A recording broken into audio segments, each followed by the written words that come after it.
All right, so let's talk about how our stress response system was designed to function.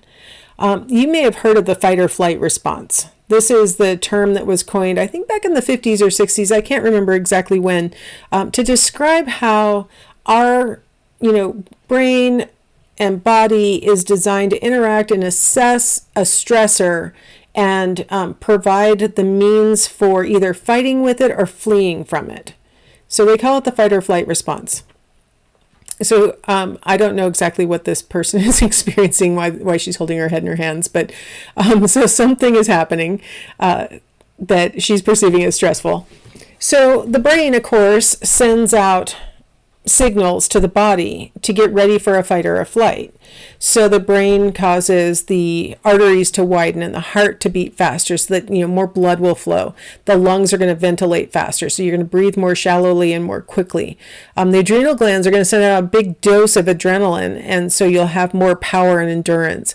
And the stomach's going to stop digesting food because what's in your stomach is not going to be as helpful as what's stored in the liver, which is a bunch of glucose. So you can send all that sugar out to the muscles so they'll have the fuel that they need to run or to fight or do whatever. So that's basically the fight or flight response. So if our bodies are designed to either fight or flee, one of the things that researchers early on recognized was that you have a really predictable ability to cope in a fight or a flight before you reach exhaustion. They call this the general adaptation syndrome, where they say, okay, so you have phase 1 of the stress response, which is where the stressor occurs. So if you see that gray line that's horizontal in the middle of the sort of pinkish background, that's the baseline of, all of your bodily functions and your strength and your power and your endurance. All that stuff is that baseline to start off with. Nothing's happening. So you're going along in the blue line, just experiencing baseline. A stressor occurs, and notice that at first your stress resistance dips below baseline. That's that moment where when the startling thing happens or the stressful thing happens, you actually have a moment where you sort of go, huh? You almost like lean back on your heels before you can start moving forward if it's a situation where you need to run, or you have a freeze moment where you can't do anything. A lot of times we criticize victims of crimes because we're like, why didn't you run? Because your stress response makes you freeze for a second. It's called a prey response. And, sometimes we actually freeze for a second before we can do anything else. And that's what you're seeing with that dip of the blue line. But it's a brief response. And then, you gather it together and you start to actually show more stress resistance than you were experiencing prior to the stressor arriving. So the blue line goes above baseline. In this next section of the response, you see that your stress resistance is high and plateaued, right? So you've got this blue line that's, it rises a little bit, but it stays up as high as it can, and it stays there. Phase 2, the resistance, the coping with the stressor, is really going to be most effective for about 20 minutes, according to the general adaptation syndrome. You can really only keep your heart rate up and your eyes dilated and your lungs, working at max capacity, and your adrenaline already got burst into your body and it doesn't keep doing it. And so you've got that max power in your muscles and the endurance that comes with that. Only briefly, the big dose of glucose that you release from your liver, it only stays for a little while, right? And then it all starts to sort of wane. So you have about 20 minutes to physically respond to a stressor, and then it starts to, exhaustion starts to set in.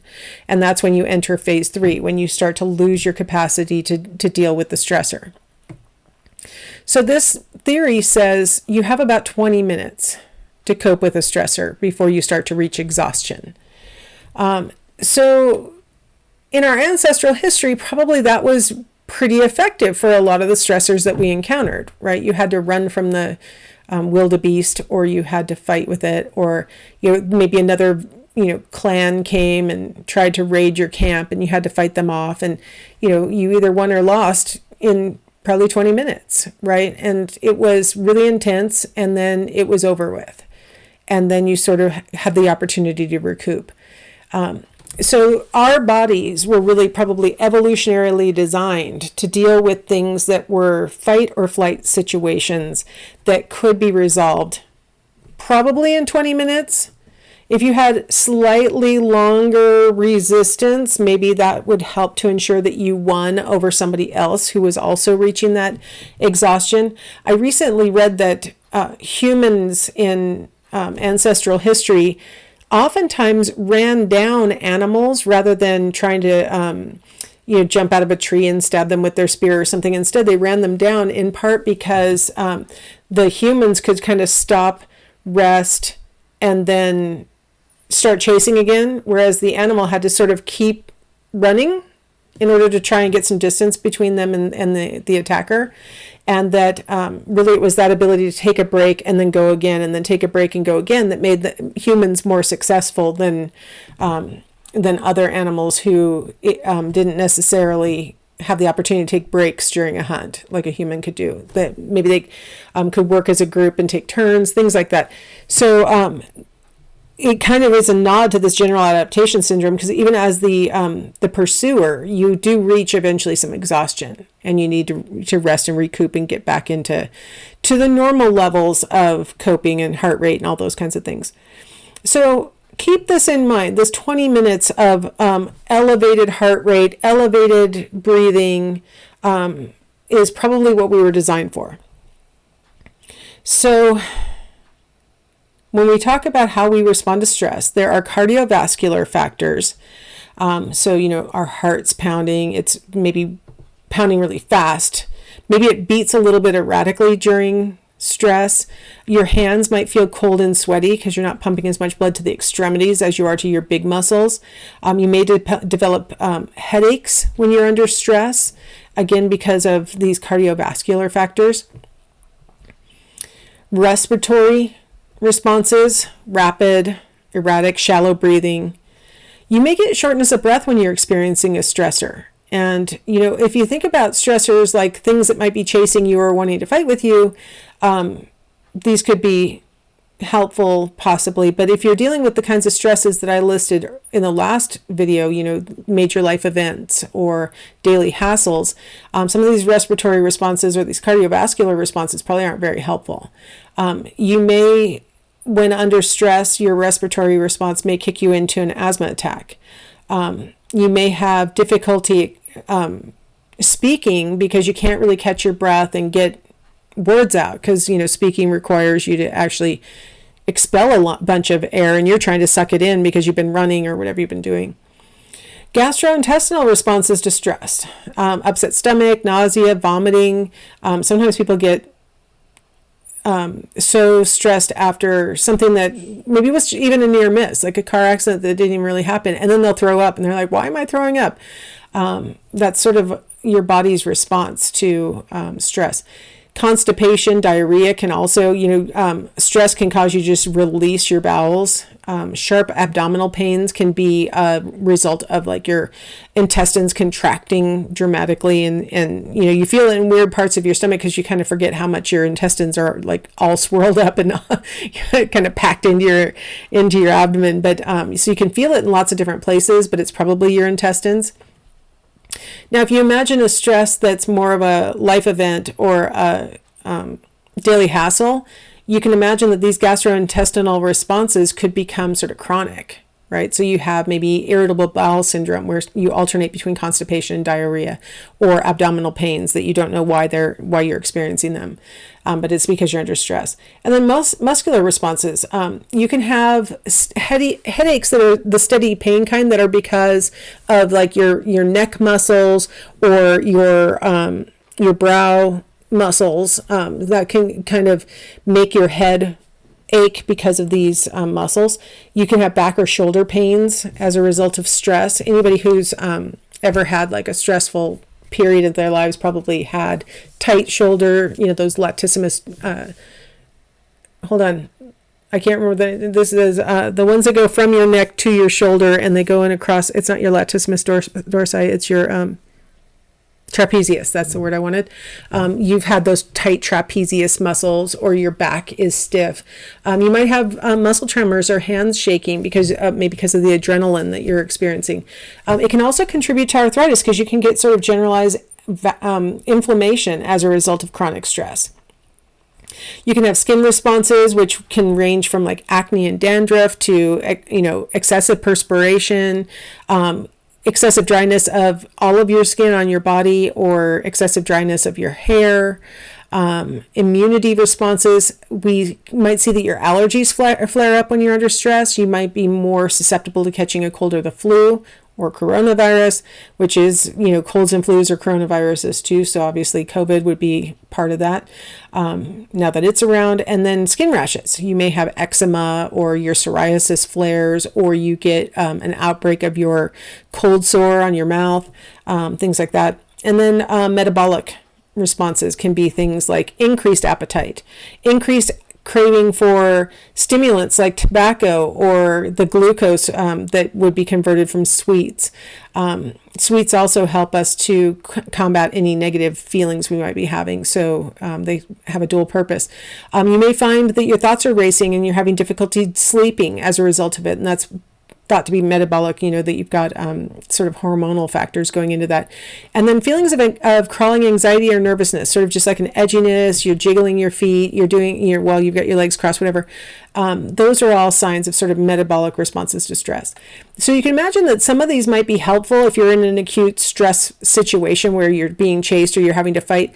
But if you're in sort of a daily hassle situation where it's just every day you have to face these little bits of stress that aren't enough to really fight or flee from, but just enough to sort of raise your cardiovascular system and respiratory responses, and all these things are being activated, you can imagine that these could become chronic problems, where you could end up with, with the metabolic one, for example, you could end up with type 2 diabetes as a result of the way that your hormones are being released, the appetite effects, those kinds of things.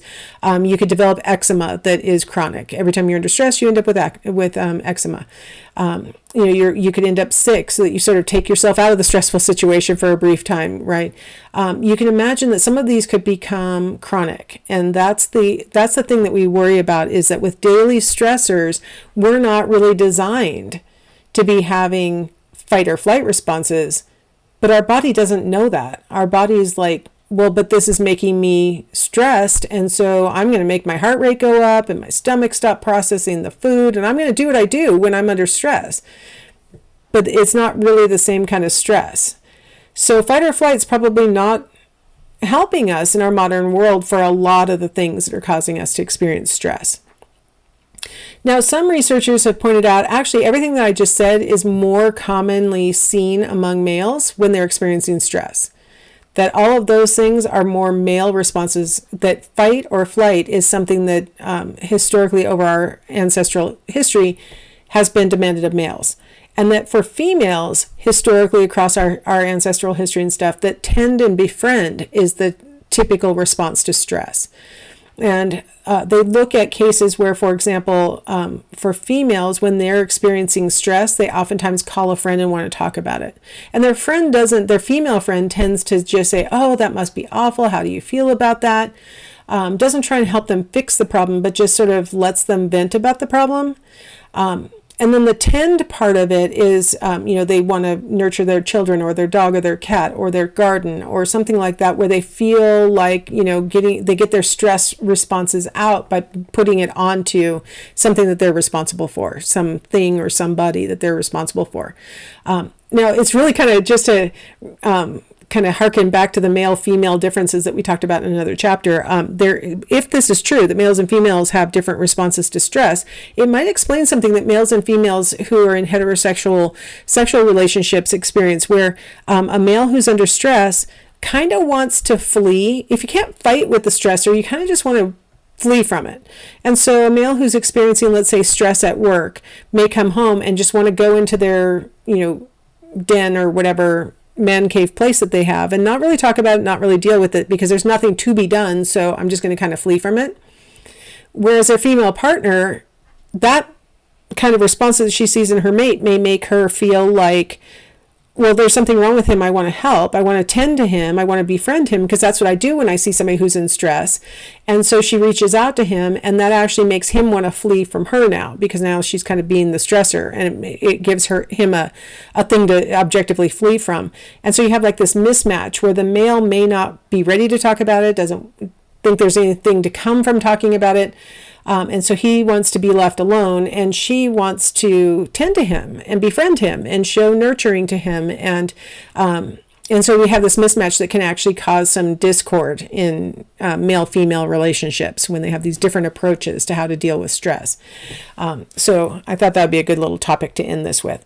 Let's go ahead and take a break here, and we'll come back and we'll talk about how these different stress responses might have been selected for through our evolutionary history. All right.